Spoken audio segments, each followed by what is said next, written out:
Chapter 8. What the Buddha taught in the world today. There are some who believe that Buddhism is so lofty and sublime a system that it cannot be practiced by ordinary men and women in this workaday world of ours, and that one has to retire from it to a monastery, or to some quiet place, if one desires to be a true Buddhist. This is a sad misconception, due evidently to a lack of understanding of the teaching of the Buddha. People run to such hasty and wrong conclusions as a result of their hearing, or reading casually, something about Buddhism written by someone, who, as he has not understood the subject in all its aspects, gives only a partial and lopsided view of it. The Buddha's teaching is meant not only for monks in monasteries, but also for ordinary men and women living at home with their families. The Noble Eightfold Path, which is the Buddhist way of life, is meant of all, without distinction of any kind. The vast majority of people in the world cannot turn monk, or retire into caves or forests. However noble and pure Buddhism may be, it would be useless to the masses of mankind if they could not follow it in their daily life in the world of today. But if you understand the spirit of Buddhism correctly, and not only its letter, you can surely follow and practice it while living the life of an ordinary man. There may be some who find it easier and more convenient to accept Buddhism, if they do live in a remote place, cut off from the society of others. Others may find that kind of retirement dulls and depresses their whole being both physically and mentally, and that it may not therefore be conducive to the development of their spiritual and intellectual life. True renunciation does not mean running away physically from the world. Sariputta, the chief disciple of the Buddha, said that one man might live in a forest devoting himself to ascetic practices, but might be full of impure thoughts and defilements. Another might live in a village or a town, practicing no ascetic discipline, but his mind might be pure, and free from defilements. Of these two, said Sariputta, the one who lives a pure life in the village or town is definitely far superior to, and greater than, the one who lives in the forest. 167. The common belief that to follow the Buddha's teaching one has to retire from life is a misconception. It is really an unconscious defense against practicing it. There are numerous references in Buddhist literature to men and women living ordinary, normal family lives who successfully practiced what the Buddha taught, and realized nirvana. Vakagata the wanderer, whom we met earlier in the chapter on anatta, once asked the Buddha straightforwardly whether there were laymen and women leading the family life, who followed his teaching successfully and attained to high spiritual states. The Buddha categorically stated that there were not one or two, not 100 or 200 or 500, but many more laymen and women leading the family life who followed his teaching successfully and attained to high spiritual states. 168. It may be agreeable for certain people to live a retired life in a quiet place away from noise and disturbance. But it is certainly more praiseworthy and courageous to practice Buddhism living among your fellow beings, helping them and being of service to them. It may perhaps be useful in some cases for a man to live in retirement for a time in order to improve his mind and character, as preliminary moral, spiritual and intellectual training, to be strong enough to come out later and help others. But if a man lives all his life in solitude, thinking only of his own happiness and salvation, without caring for his fellows, this surely is not in keeping with the Buddha's teaching, which is based on love, compassion, and service to others. One might now ask, if a man can follow Buddhism while living the life of an ordinary layman, why was the Sangha, the order of monks, established by the Buddha? The order provides opportunity for those who are willing to devote their lives not only to their own spiritual and intellectual development, but also to the service of others. An ordinary layman with a family cannot be expected to devote his whole life to the service of others, whereas a monk, who has no family responsibilities or any other worldly ties, is in position to devote his whole life for the good of the many, for the happiness of the many according to the Buddha's advice. That is how in the course of history, the Buddhist monastery became not only a spiritual center, but also a center of learning and culture. The Sigla Sutta, number 31 of the Dhammanikaya, shows with what great respect the layman's life, his family, and social relations are regarded by the Buddha. A young man named Sigla used to worship the 6 cardinal points of the heavens: east, south, west, north, nadir, and zenith, in obeying and observing the last advice given him by his dying father. The Buddha told the young man that in the noble discipline, Ariyasavane, of his teaching the 6 directions were different. According to his noble discipline, the 6 directions were: East, parents; South, teachers; West, wife and children; North, friends, relatives and neighbors; Nadir, servants, workers and employees; Zenith, religious men. One should worship these 6 directions, said the Buddha. Here the word worship, namasiya, is very significant, for one worships something sacred, something worthy of honor and respect.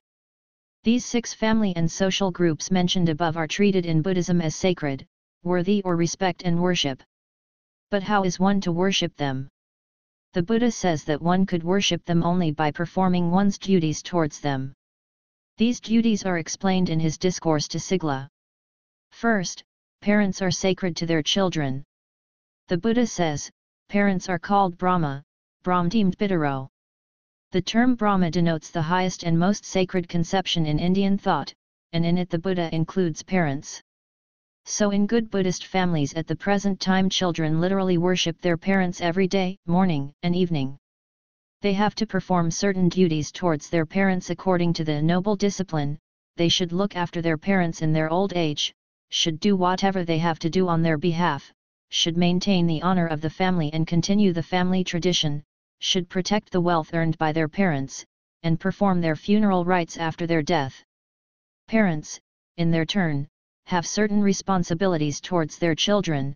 They should keep their children away from evil courses, should engage them in good and profitable activities, should give them a good education, should marry them into good families, and should hand over the property to them in due course.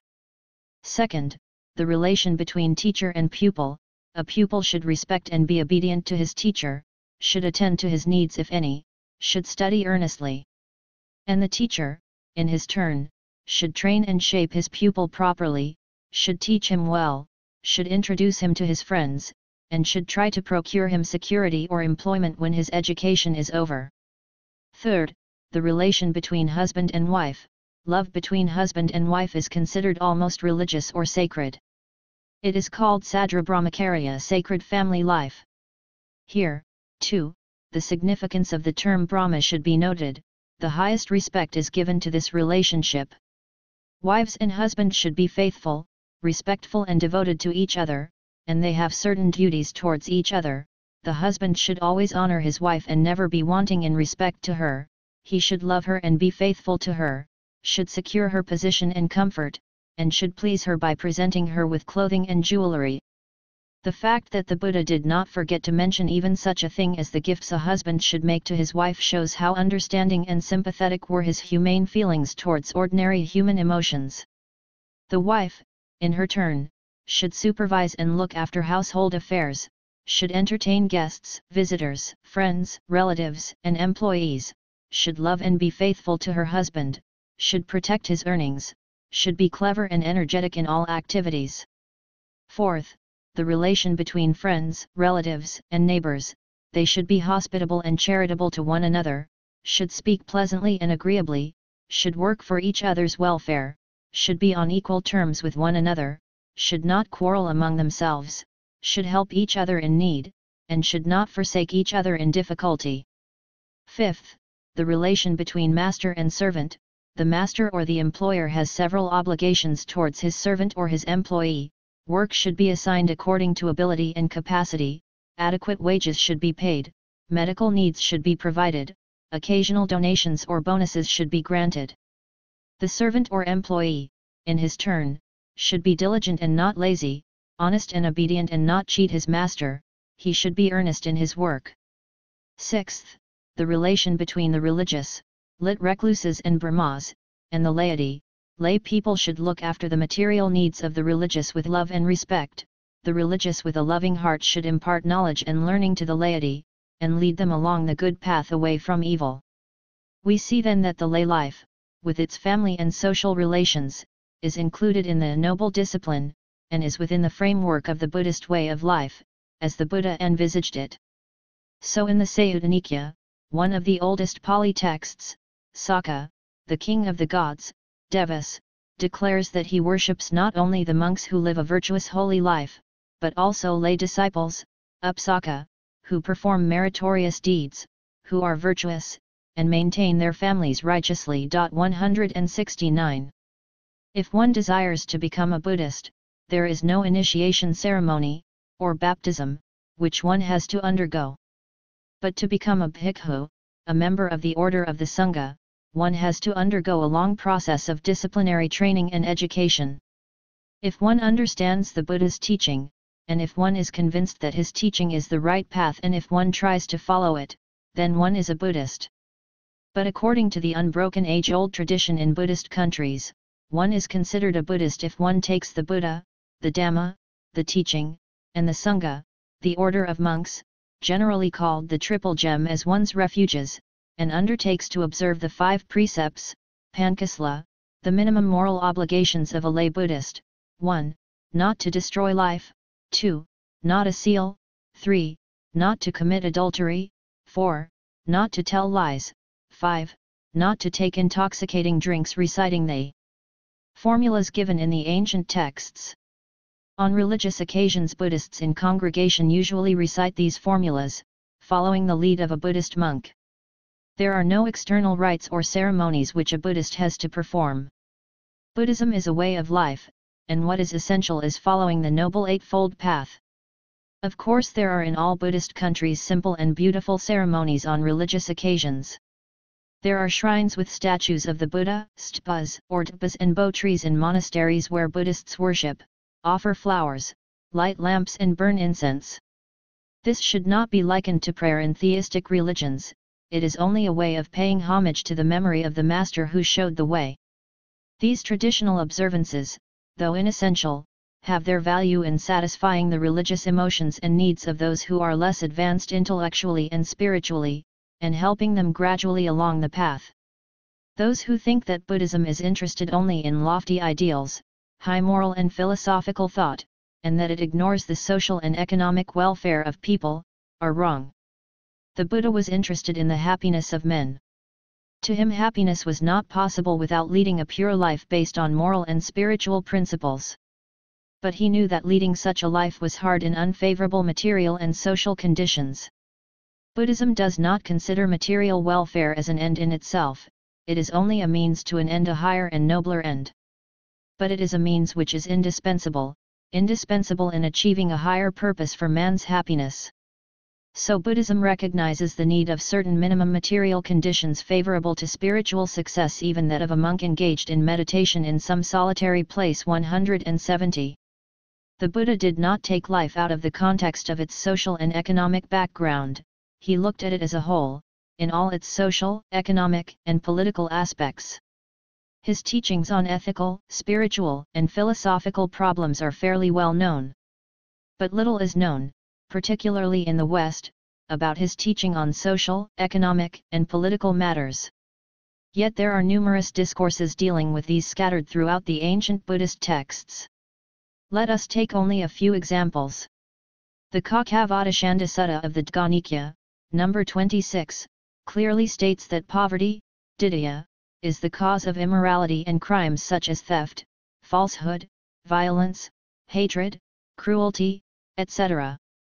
Kings in ancient times, like governments today, tried to suppress crime through punishment.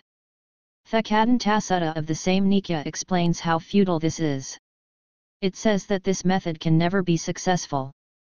Instead, the Buddha suggests that, in order to eradicate crime, the economic condition of the people should be improved, grain and other facilities for agriculture should be provided for farmers and cultivators, capital should be provided for traders and those engaged in business, adequate wages should be paid to those who are employed. When people are thus provided for with opportunities for earning a sufficient income, they will be contented, will have no fear or anxiety, and consequently the country will be peaceful and free from crime. 171. Because of this, the Buddha told lay people how important it is to improve their economic condition. This does not mean that he approved of hoarding wealth with desire and attachment, which is against his fundamental teaching, nor did he approve of each and every way of earning one's livelihood. There are certain trades like the production and sale of armaments, which he condemns as evil means of livelihood, as we saw earlier 172.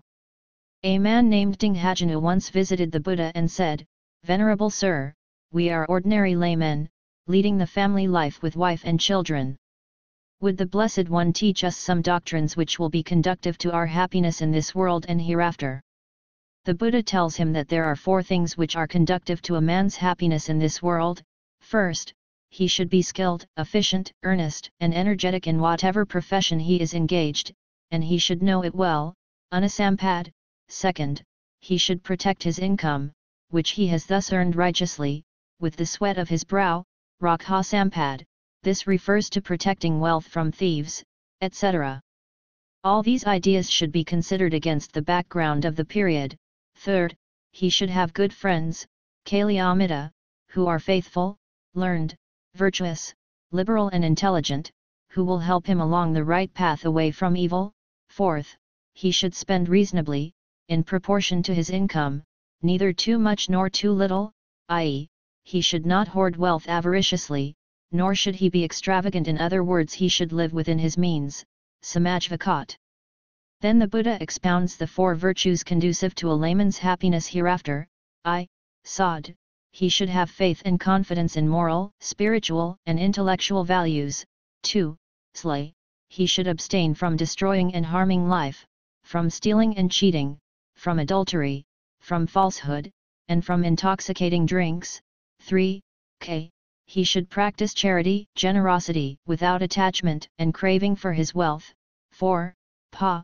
He should develop wisdom which leads to the complete destruction of suffering, to the realization of nirvana. 173.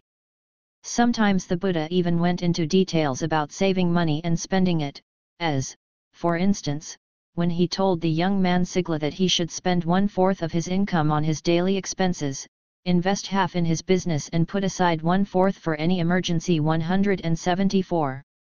Once the Buddha told Anthapiyaka, the great banker, one of his most devoted lay disciples who founded for him the celebrated Jetavana monastery at Svatthi, that a layman, who leads an ordinary family life, has 4 kinds of happiness.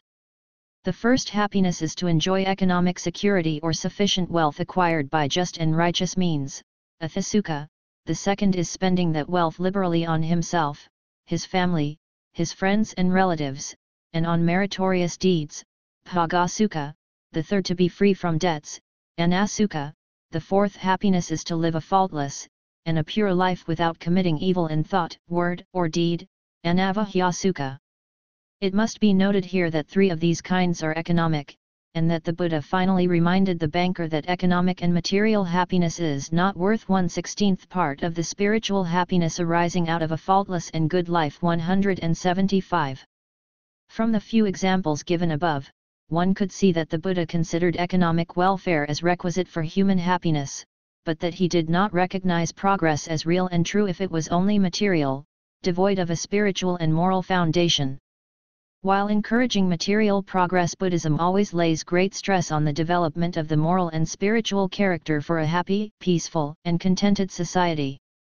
The Buddha was just as clear on politics, on war, and peace. It is too well known to be repeated here that Buddhism advocates and preaches non-violence and peace as its universal message, and does not approve of any kind of violence or destruction of life. According to Buddhism, there is nothing that can be called a just war, which is only a false term coiled and put into circulation to justify and excuse hatred, cruelty, violence, and massacre. Who decided what is just or unjust? The mighty and the victorious are just, and the weak and the defeated are unjust.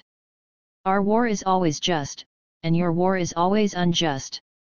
Buddhism does not accept this position.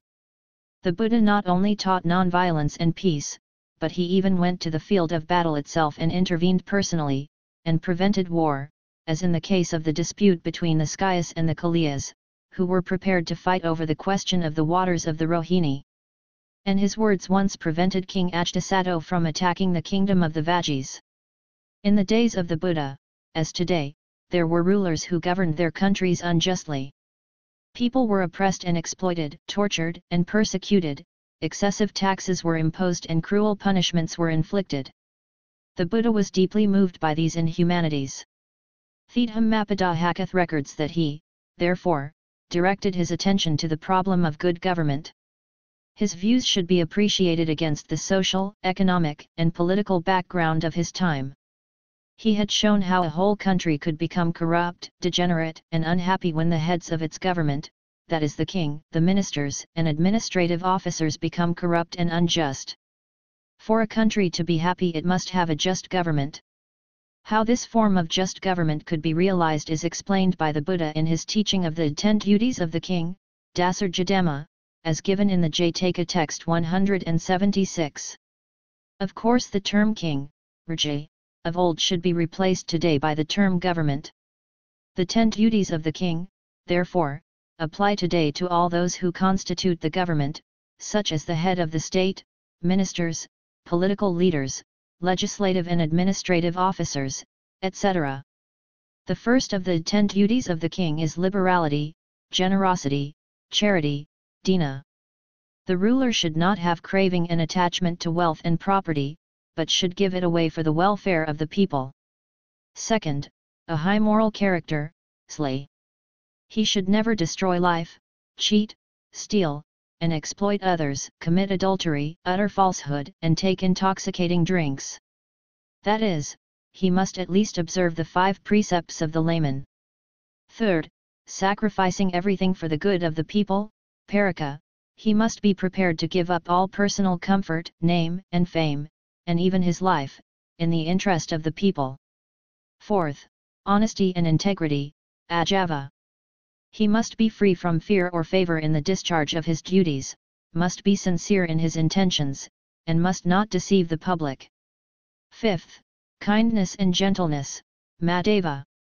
He must possess a genial temperament. Sixth, austerity in habits, tapa.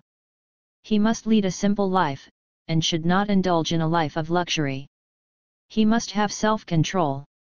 Seventh, freedom from hatred, ill will, enmity, akadha. He should bear no grudge against anybody. 8. Non-violence, avis, which means not only that he should harm nobody, but also that he should try to promote peace by avoiding and preventing war, and everything which involves violence and destruction of life. 9th, patience, forbearance, tolerance, understanding, kanti. He must be able to bear hardships, difficulties, and insults without losing his temper. 10th, non-opposition, non-obstruction, aviradha, that is to say that he should not oppose the will of the people, should not obstruct any measures that are conducive to the welfare of the people. In other words, he should rule in harmony with his people. 177. If a country is ruled by men endowed with such qualities, it is needless to say that that country must be happy. But this was not a utopia, for there were kings in the past like Asoka of India who had established kingdoms based on these ideas. The world today lives in constant fear, suspicion, and tension. Science has produced weapons which are capable of unimaginable destruction. Brandishing these new instruments of death, great powers threaten and challenge one another, boasting shamelessly that one could cause more destruction and misery in the world than the other. They have gone along this path of madness to such a point that, now, if they take one more step forward in that direction, the result will be nothing but mutual annihilation along with the total destruction of humanity. Human beings, in fear of the situation they have themselves created, want to find a way out, and seek some kind of solution. But there is none except that held out by the Buddha, his message of non-violence and peace, of love and compassion, of tolerance and understanding, of truth and wisdom, of respect and regard for all life, of freedom from selfishness, hatred and violence. The Buddha says, never by hatred is hatred appeased, but it is appeased by kindness. This is an eternal truth. 178. One should win anger through kindness, wickedness through goodness, selfishness through charity, and falsehood through truthfulness. 179. There can be no peace or happiness for man as long as he desires and thirsts after conquering and subjugating his neighbor. As the Buddha says, the victor breeds hatred, and the defeated lies down in misery. He who renounces both victory and defeat is happy and peaceful. 180 The only conquest that brings peace and happiness is self-conquest. One may conquer millions in battle, but he who conquers himself, only one, is the greatest of conquerors. 181. You will say this is all very beautiful, noble, and sublime, but impractical. It is practical to hate one another? To kill one another? To live in eternal fear and suspicion like wild animals in a jungle? Is this more practical and comfortable? Was hatred ever appeased by hatred? Was evil ever won over by evil? But there are examples, at least in individual cases, where hatred is appeased by love and kindness, and evil won over by goodness. You will say that this may be true, practicable in individual cases, but that is never works in national and international affairs. People are hypnotized, psychologically puzzled, blinded and deceived by the political and propaganda usage of such term as national, international, or state. What is a nation but a vast conglomeration of individuals? A nation or a state does not act, it is the individual who acts. What the individual thinks and does is what the nation or the state thinks and does. What is applicable to the individual is applicable to the nation or the state.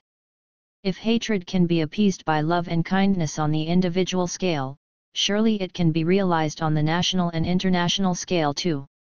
Even in the case of a single person, to meet hatred with kindness one must be tremendous courage, boldness, faith, and confidence in moral force.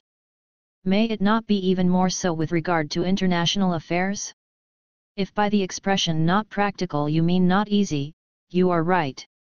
Definitely it is not easy. Yet it should be tried. You may say it is risky trying it.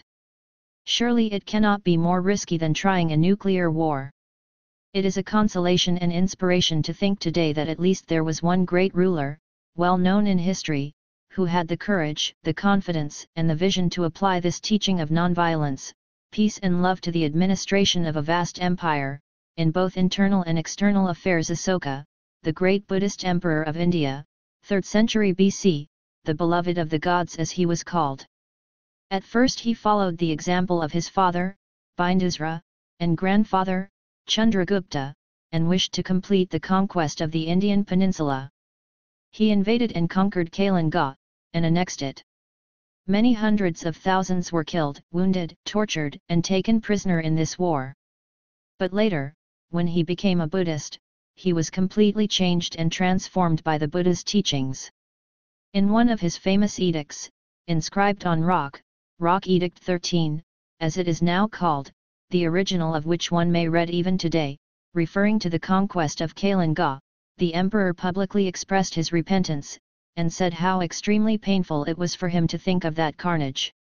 He publicly declared that he would never draw his sword again for any conquest, but that he wishes all living beings nonviolence, self-control, the practice of serenity and mildness.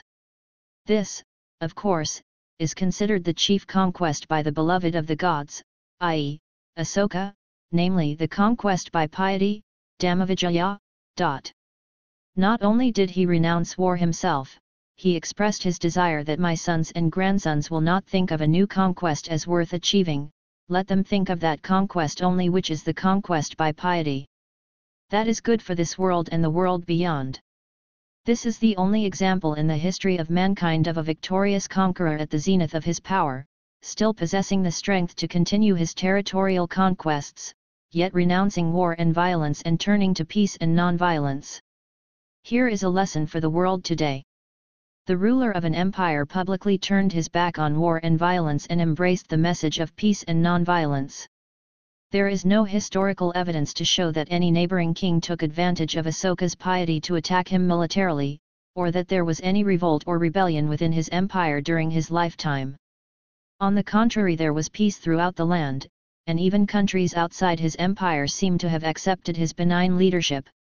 To talk of maintaining peace through the balance of power, or through the threat of nuclear deterrence, is foolish. The might of armaments can only produce fear, and not peace. It is impossible that there can be genuine and lasting peace through fear. Through fear can come only hatred, ill will, and hostility, suppressed perhaps for the time being only, but ready to erupt and become violent at any moment. True and genuine peace can prevail only in an atmosphere of met, amity, free from fear, suspicion, and danger.